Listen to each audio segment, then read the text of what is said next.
तो hello student, स्वागत है आप सभी का हमारे इस नए YouTube channel DS learning centre में। तो आज का हमारा टॉपिक है विमीय विश्लेषण से, जिसको बोलते हैं इंग्लिश में डायमेंशनल एनालिसिस। तो दोस्तों हम इसके पिछले वीडियो में बात कर चुके थे डायमेंशनल एनालिसिस के बारे में, उसमें से कुछ एक एग्जाम्पल भी किए थे। तो आज थोड़ा सा मैं रिकेप करना चाहता हूँ और उस एग्जाम्पल को फिर दोहराना चाहता हूँ। तो चलिए मैं दिखाता हूँ कि वो एग्जाम्पल कौन सा था। तो देखिए वो एग्जाम्पल था रिकेप, थोड़ा हम दिखाते हैं आपको रिकैप। तो यहाँ पर देख सकते हैं कि वो हमारा ये क्वेश्चन था। तो इस क्वेश्चन में क्या क्या पूछा गया था आप ध्यानपूर्वक देख सकते हैं यहाँ पर कि गुरुत्वाकर्षण नियतांक जी की विमीय सूत्र और तथा विमीय समीकरण प्राप्त कीजिए। तो हम लोग क्या क्या निकाले थे, तो सबसे पहले मैं आपको दिखा दूं। तो बीमा निकाले थे तो ये आया था m-1 l के पावर माइनस क्यू और t के पावर माइनस 2 आया था। ये विमीय सूत्र था, सॉरी यहाँ विमीय सूत्र लिखेंगे। विमीय सूत्र जी का विमीय सूत्र यहाँ लिखेंगे, या जी का बीमा लिखिए। चलिए आपको पता हो गया, मतलब कि विमीय सूत्र इतना आया था, ठीक। जी का विमीय सूत्र और इसकी बीमाएं क्या थी, तो m बराबर आया था -1 और l बराबर q आया था 3 आया था और t बराबर आया था -2, ये आया था। अब बात करते हैं इसका कि समीकरण क्या था। तो समीकरण इसका वही होता है अभी जो ऊपर नोट किए हैं ना, m के पावर -1 l के पावर q t के पावर -2, यही इसका समीकरण होता है। तो इतना आप प्राप्त किए थे। तो आज का हमारा टॉपिक क्या है, इसी में देखना है। तो आज का हमारा टॉपिक है विमीय विश्लेषण के उपयोग, अर्थात यूज ऑफ डायमेंशनल एनालिसिस। तो चलिए स्टार्ट करते हैं। और स्टार्ट करने से पहले और बता दूं कि मैं इस वीडियो में दो न्यूमेरिकल भी कराऊंगा। और तो सबसे पहले विमीय विश्लेषण का उपयोग क्या है, तो ये सबसे पहले हम देखेंगे 1 नंबर में। तो 1 नंबर में इसका एक उपयोग है कि एक पद्धति के मात्रकों को दूसरी पद्धति में बदलना। जैसे कि यहाँ पर मैं लिख दे रहा हूँ, एक पद्धति के मात्रक को दूसरे पद्धति में बदलना।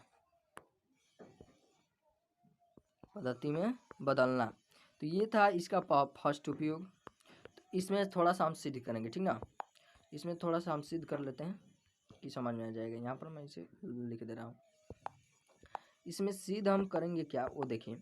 तो सबसे पहले हम मानेंगे कि चूंकि हम जानते हैं ना कि दो अलग अलग ऐसी पद्धति आ जाएंगी। तो आप जानते हैं, जैसे कि हमारी पद्धतियाँ मान लेते हैं कि दो अलग अलग आ जाती है। जैसे कि एक आ जाती है SI पद्धति।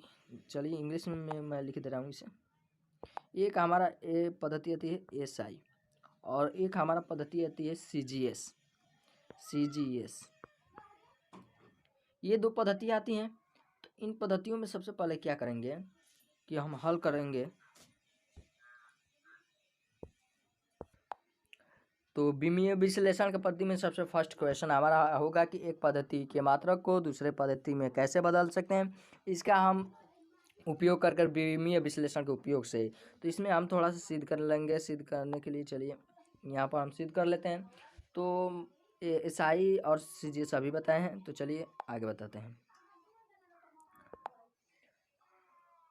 किसी भौतिक राशि के मात्रक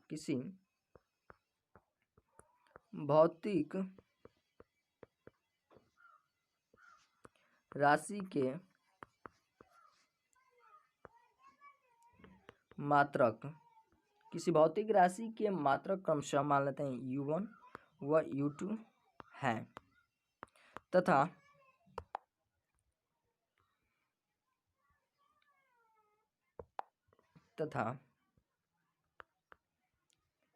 इनका आंकिक मान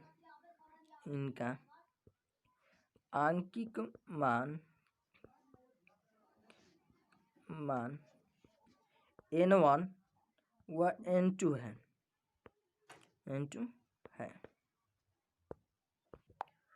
तो राशि की माप कैसे की जा सकती है, तो राशि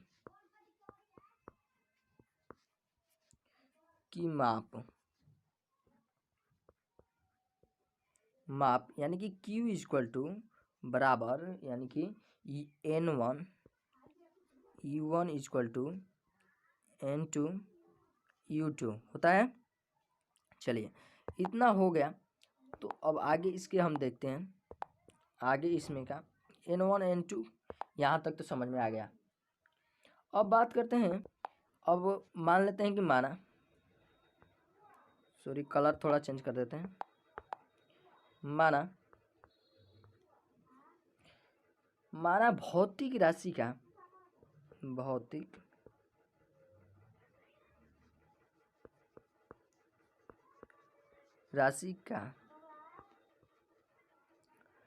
विमीय सूत्र क्या होता है वो देखेंगे। भौतिक राशि का विमीय सूत्र यही हमारा होता है m के पावर a l के पावर b और t के पावर c होता है, ठीक ना। इतना मान लिए।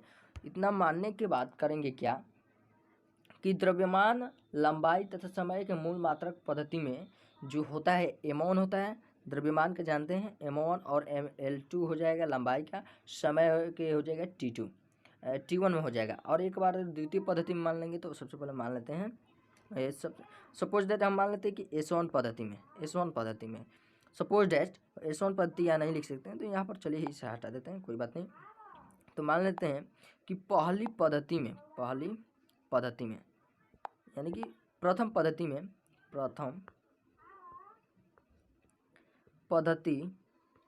में द्रव्यमान, लंबाई, समय तथा समय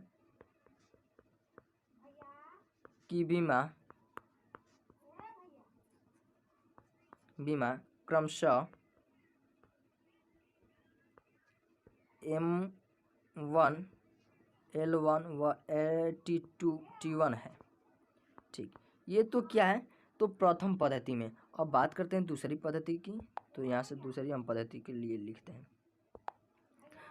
द्वितीय पद्धति में, ठीक ना। द्वितीय पद्धति में द्रव्यमान,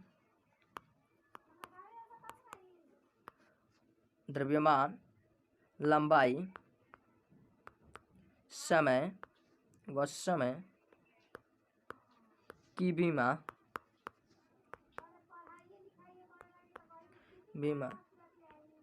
M2 L2 व T2 है, ठीक, T2 है।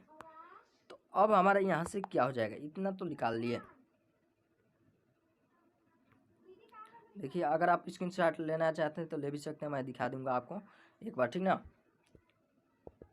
अब यहाँ से हमें क्या मिलेगा, तो यहाँ से हमें मिलेगा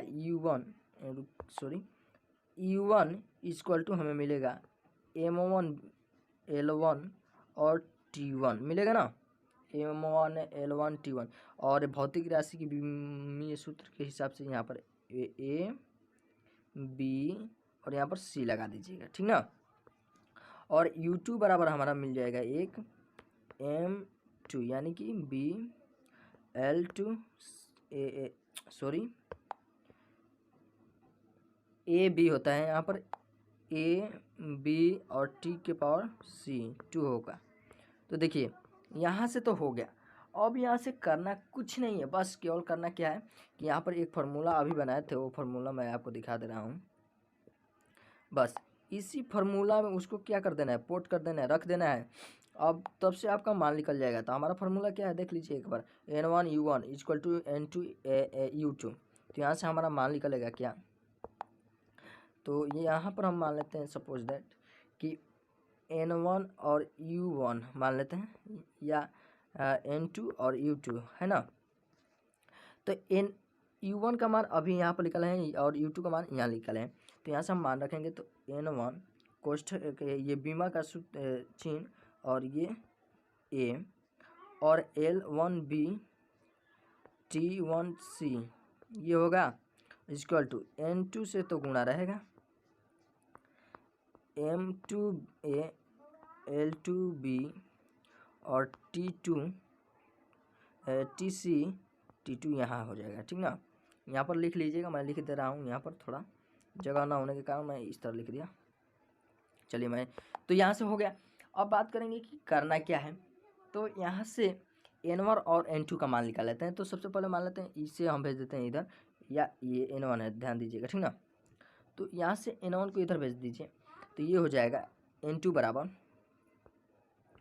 N2 के गुणांक को इधर भेजेंगे तो N1 या हो जाएगा। अब देखिए M1 M2 इसमें भी है और M1 इसमें है, तो ये हो जाएगा क्या, M1 A बटा में M2 A होगा, और एक हो जाएगा L1 बटा में L2 B, और यहाँ होगा B यहाँ होगा, और ये T1 C और T2 C यहाँ होगा, और यहाँ से निकल कर आ जाएगा हमारा क्या, तो N2 बराबर हमारा निकल कर आ गया यहाँ से फॉर्मूला कि N2 इक्वल टू N1, और एक हो जाएगा M1 बटा में M2 का बीमा बी हो नहीं ए होता है, ए यहाँ से हो जाएगा ना, और इंटू L1 बटा में L2 की बीमा समीकरण, यानी कि बीमा कितना हो जाएगा बी इंटू, और इसका हो जाएगा T1 बटा में T2 का C। तो हमारा यहाँ से फॉर्मूला निकल कर आ जाएगा। अब तो यहाँ तक तो आपको समझ में आ गया। अब देखिए, तो यहाँ से आपका फॉर्मूला निकल कर आ जाता है। आप इसे चाहें तो नोट भी कर सकते हैं। इसका मतलब क्या होता है, तो इसका मतलब यही होता है कि एक पद्धति के मात्रकों को दूसरी पद्धति में इस फॉर्मूले के द्वारा ही बदला जा सकता है। तो इसे नोट कर लीजिए या स्क्रीनशॉट ले लीजिए। चलिए एक न्यूमेरिकल के क्वेश्चन करते हैं। तो यहाँ पर हमें एक क्वेश्चन दिया गया है कि 1 जूल को आर्ग में परिवर्तित करना है। 1 जूल को आर्ग में परिवर्तित करना है, आर्ग। अब बात करते हैं कि आर्ग क्या है और जूल क्या है। तो देखिए यहाँ पर आर्ग और जूल में हम केवल डिफिनेशन बताते हैं आपको। तो 1 जूल हमारा जो है, 1 जूल देखिए यहाँ से थोड़ा कट कर लेते हैं इसे, देखिए तो 1 जूल और 1 आर्ग, ये जो होता है ना कार्य का एसआई मात्रक होता है, जबकि ये कार्य का सीजीएस मात्रक होता है। अब बात करें कि इसे कैसे बदल सकते हैं, यानी कि 1 जूल तो दिया है, इसे आर्ग में कैसे परिवर्तित कर सकते हैं। तो सिंपल सा है, कुछ नहीं, चलिए हम स्टार्ट करते हैं और आगे इसको बढ़ाते हैं। तो देखिए करना क्या है कि सबसे पहले आपको पता होना चाहिए कि जूल किसका मात्रक है। तो जूल कार्य का मात्रक है। जूल किसका मात्रक है, कार्य का मात्रक है, ठीक ना, कार्य का मात्रक है। तो कार्य का जब मात्रक है तो कार्य की बीमा क्या होती है, तो कार्य को लिखेंगे, कार्य के यहाँ से लिख लीजिएगा, ठीक ना। कार्य का विमीय सूत्र, कार्य का विमीय सूत्र। तो कार्य का विमीय सूत्र कितना होता है, देखिए ML2 और T के पावर -2 होता है। आप चाहें तो इसे निकाल लीजिएगा, और अगर आपको नहीं निकालना अभी तक आया है तो कमेंट कीजिएगा, मैं आपको बता सकता हूँ, ठीक ना। अब यहाँ से बात करते हैं तो इसकी बीमा क्या है, तथा बीमाएँ यहाँ से सबसे पहले देखना जरूरी है। अगर आपको बीमा पता चल गया तो सब कुछ कर लेंगे, यानी कि A बराबर कितना है, 1 है, B बराबर 2 है, और C बराबर -2 है, C बराबर -2 है।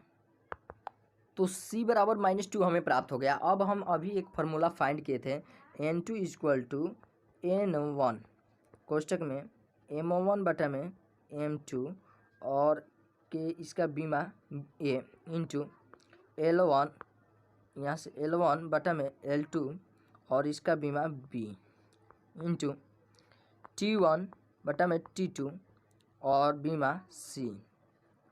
तो यहाँ पर A B C मान पता चला, तो यहाँ पर अब हम रख देंगे यहीं। तो A बराबर हमारा क्या है, तो N2 और N1 तो नहीं दिया है, तो यहाँ से सबसे पहले तो कुछ नहीं दिया, तो M1 यहाँ भी M1 है कि नहीं है ये तो छोड़िए। सबसे पहले बात करते हैं M1 का, यहाँ पर पावर जो है वो रख लेते हैं। तो M2 यहाँ हो जाएगा, इसका जो पावर दिया है 1 दिया है, इंटू L1 बटा में L2 का पावर 2 दिया है इंटू T1 माइनस बटा में T2 का पावर कितना दिया है -2 दिया है। अब यहाँ से आगे हल करेंगे तो हमारा क्या निकल कर आएगा देखिएगा। तो इसके आगे हमारा हल होगा, तो उससे पहले आपको कुछ जानकारियाँ हासिल करनी है। अब यहाँ पर हम प्रश्न के अनुसार देखेंगे, प्रश्नानुसार कि हमें क्या क्या प्राप्त हो रहा है वो देखेंगे। देखिए यहाँ पर हम प्रश्नानुसार कर कर देखते हैं। प्रश्नानुसार में हमें n1 इक्वल टू क्या कितना मिल दिया है, 1 दिया है। कैसे दिया है तो देखिए यहाँ पर n1 आंकिक मान दिया है 1 जूल, तो n1 दिया है। अब m1 की बात करें तो m1 का मान भी 1 किलोग्राम दिया है, ठीक ना, 1 किलोग्राम दिया है। m2 की बात करें तो m2 की भी मान दिया है 1 किलोग्राम दिया है। तो देखिए CGS के लिए ये सबसे पहले हम बात कर लेते हैं, यहाँ पर थोड़ा हम जगह ले लेते हैं और यहाँ पर हम बात करते हैं। चलिए अभी CGS SI के लिए, तो यहाँ पर SI के लिए था, यहाँ पर ये मान लेते हैं, सॉरी।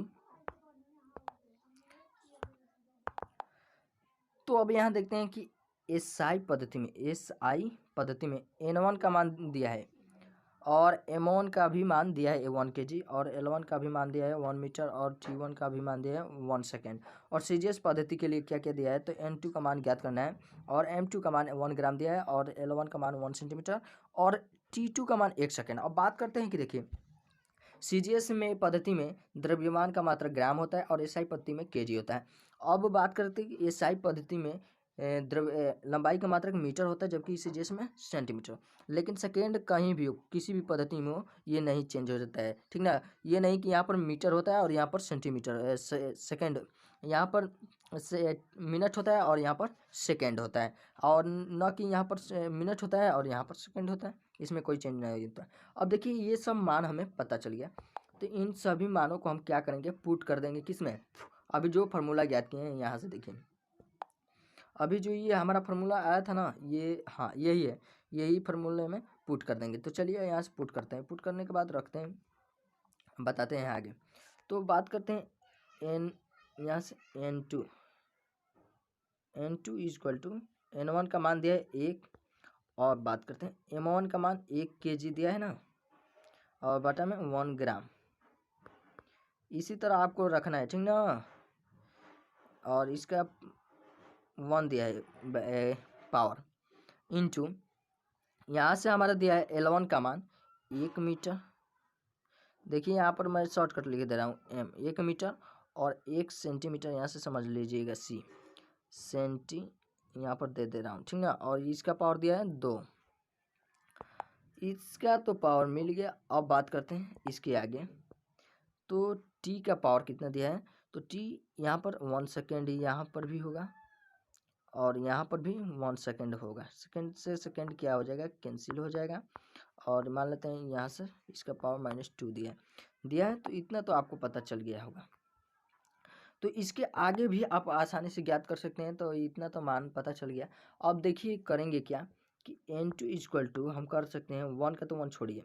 अब देखिए यहाँ से थोड़ा सा आपको चेंजिंग करना है कि 1 kg में कितने ग्राम होता है, 1000 ग्राम होता है, तो इसे 1000 लिख दीजिए ग्राम में, और बटा में ये तो पहले से ही ग्राम है तो 1 रखिए, ठीक। इंटू 1 मीटर में कितने सेंटीमीटर होता है, तो ये देखिए 100 सेंटीमीटर, तो 100 रख दीजिए, बटा में ये तो पहले से सेंटीमीटर है, ये रखिए और इसका स्क्वायर कर दीजिए और इंटू।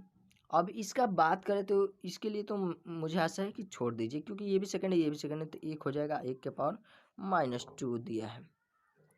अब देखिए यहाँ से हमारा मान निकल कर आ गया N2 इक्वल टू 1000 यहाँ से मान निकला 1000 गुणे 100 का होल स्क्वायर इंटू 1 का -2 होगा। तो यहाँ से N2 इक्वल टू हमारा निकल कर आ गया, क्या आ गया, तो N2 का मतलब आ गया यहाँ से ये कि ये हो जाएगा हमारा कितना, एक 10 के पावर 3, ये हो जाएगा 10 के पावर 3 इंटू, और इसको हम करेंगे तो 10 के पावर 4 हो जाएगा 10 के पावर 4। अगर हम इसको करते हैं, तोड़ दें, तो ये क्या हो जाएगा, एक कैसे हुआ अभी दिखाते हैं। तो देखिए यहाँ पर सबसे पहले आपको ध्यान देना है कि 1 के पावर जो -1 दिया है, इसको हम लिख सकते हैं, इसको 1/1 लिख सकते हैं। तो यहाँ से ये 1 हो गया। तो चलिए यहाँ से 1 हो गया, तो अब यहाँ से n2 का मान भी निकल गया। तो ये n2 का मान हमारा हो जाएगा n2 इक्वल टू 10 के पावर 3 हुआ और 10 के पावर 4, यानी कि 10 के पावर 7। और यही क्या है, अर्ग है। तो ये हमारा रहा 1 जूल को अर्ग में बदलना का तरीका है। तो आपको, आई होप कि आपको समझ में आ गया होगा। अब इसके बाद आगे बात करने वाले क्या, तो ये इसी में अभी बताते हैं। तो दोस्तों आपके लिए एक क्वेश्चन बहुत ही मज़ेदार लाया हूँ, और देख लीजिए, ये आपके लिए है। और मैं इसके पहले जो बताया हूँ उसी पर करना है और उसी तरीके से। तो यहाँ पर दिया है कि पानी का घनत्व सीजीएस प्रति में 1 ग्राम प्रति सेंटीमीटर क्यों नहीं है। यहाँ थोड़ा प्रिंटिंग में मिस्टेक हो चुका है, तो यहाँ है क्यू है, यानी कि सेंटीमीटर का क्यू, ग्राम यानी कि जी, और प्रति मीटर सेंटीमीटर क्यू लिख लीजिएगा, यहाँ पर सेंटीमीटर क्यू लिख लीजिएगा, ठीक ना। ये सेंटीमीटर क्यू है, और इसका मान आपको किसी में बताना है, SI में ज्ञात करना है, SI पद्धति में ज्ञात करना है, SI में ज्ञात करना है। तो कौन कौन भाई कर सकते हैं, और कर कमेंट में ज़रूर बताइएगा। और इसके आगे हम चले, जो पढ़ने वाले हैं वो हम आपको बताते हैं। तो देखिए हम फर्स्ट में पढ़े थे, और यहाँ पर फर्स्ट में जो पढ़े थे कि एक पद्धति से दूसरे पद्धति में किसी भौतिक को बदलना, और यहाँ पर पढ़ेंगे किसी समीकरण की विमीय सत्यता की जाति, यानी कि किसी समीकरण की विमीय सत्यता की जांच कैसे कर सकते हैं उसके बारे में। अब बात करते हैं, यहाँ पर विमीय है, आप नोट कर रहे हैं तो नोट कर लीजिएगा। जांच कैसे कर सकते हैं, तो देखिए आपको बता दूं कि भौतिक में कोई भी समीकरण विमीय दृष्टि से कब सत्य मानी जाएंगी, तो इसका कुछ कंडीशन है। जब, जैसे कि जब कोई समीकरण दो दिया हो, तो दोनों समीकरण को प्रत्येक पद का क्या होना चाहिए, विमीय सूत्र समान होना चाहिए। अर्थात कहने का मतलब ये है कि अगर a बराबर b प्लस सी दिया है, या a बराबर b माइनस सी दिया है, तो ये विमीय दृष्टि से कब सही है, तो ये विमीय दृष्टि से तभी सही होंगी जब इनकी, जैसे कि ये a बराबर b बराबर c, मतलब करने का जब भी हम कोई भी चीज़ ज्ञात करेंगे,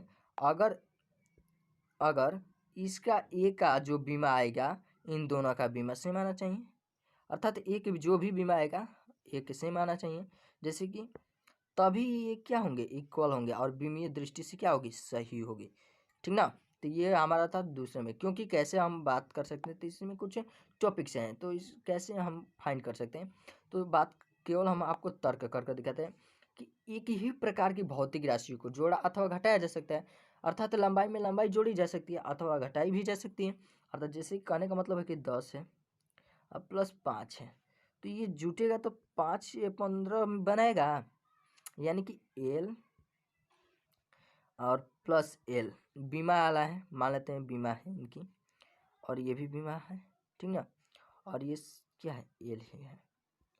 तो यहाँ पर आपको दिखाई दे रहा है ना कि ये विमीय दृष्टि से सही है, क्योंकि ये भी एल है, ये भी एल है, ये भी एल है, ठीक। अब बात करते हैं घटाएं या जोड़े, तो अभी भी उनकी क्या होते हैं, विमीय दृष्टि समान होनी चाहिए। तो ये तो हो गया। अब दूसरा कंडीशन ये बनता है कि विभिन्न प्रकार की भौतिक राशियों को जोड़ा अथवा घटाया नहीं जा सकता है। कि अब बात करें कि सभी राशियों को घटाया अथवा जोड़ा तो नहीं जा सकता है। बात जैसे कि बात आप समझ चुके होंगे, जैसे कि मैं कह दूँ 10 kg, अब प्लस है, मान लेते हैं कि ये 10 kg है और ये 5 मीटर है, क्या ये दोनों जुड़कर 15 kg बना सकते हैं, तो आपका आंसर आएगा नहीं। अगर आप सही हैं तो कमेंट करिएगा, गलत हैं तो कमेंट करिएगा। तो नहीं आएगा, क्यों नहीं आएगा, क्योंकि विभिन्न प्रकार की भौतिक राशियों को जोड़ा अथवा घटाया नहीं जा सकता है, और यह विमीय दृष्टि से क्या है, गलत है, विमीय दृष्टि से गलत है। अर्थात विमीय संतुलन के लिए प्रत्येक पद की विमाएँ क्या होनी चाहिए, समान होनी चाहिए। तो ये हमारा क्या हो सकता है, गलत हो सकता है। अब देखिए हम बात करते हैं क्वेश्चन के लिए। तो आज का टॉपिक यही था, और इसमें दो क्वेश्चन हम आपको दे रहे हैं, उसे आप चेंज कर कल कमेंट में बताइएगा। और मैं कल कमेंट को चेक करूँगा, ठीक है। ओके, अभी क्वेश्चन तो देखिए यहाँ पर एक क्वेश्चन आपको दे रहे हैं, इसे आप जांच कीजिएगा और यहाँ से ज़्यादा इसमें हल करने अपना माइंड को लगाइएगा और इसका आंसर भी लाइएगा। और क्या क्या करना है इसको मैं आपको हिंट दे रहा हूँ। आपको यही करना है कि जो वेग है आपको दिखाना है कि क्या यह u यहाँ अर्थात u प्लस AT के बराबर है, किस दृष्टि से, विमीय दृष्टि से, न कि कुछ भी मानकर हल करने लग जाइएगा। इससे केवल विमीय दृष्टि से आपको बराबर सिद्ध करना है और सिद्ध कर कमेंट में बताना है। तो सवाल में क्या है कि समीकरण दिया है v बराबर u प्लस AT की विमीय सत्यता की जांच कीजिए जहां सभी प्रतीकों के समान ही कुछ अर्थ हैं, यानी कि इसका भी कुछ मान है, इसका भी कुछ मान है, इसका भी कुछ मान है, इसका भी कुछ मान है, यानी कि v का भी मान है, u का भी मान है, a का भी मान, t का भी मान है। तो आपको इसके विमीय सूत्र से पता करना है कि क्या यह दोनों सही है या गलत है। और यही नहीं, केवल मैं आपको इसी में और भी बढ़ा दे रहा हूँ कि आप आसानी से कर सकते हैं S equal to U T plus half AT square को कर कमेंट करना है, यानी कि इसे हल करके आपको कमेंट में इसका आंसर भी बताना है। और जो स्टूडेंट सबसे पहले कर इसका आंसर कमेंट करेगा उसका नाम जरूर अगले वीडियो में लेंगे। चलिए मिलते हैं नेक्स्ट वीडियो में।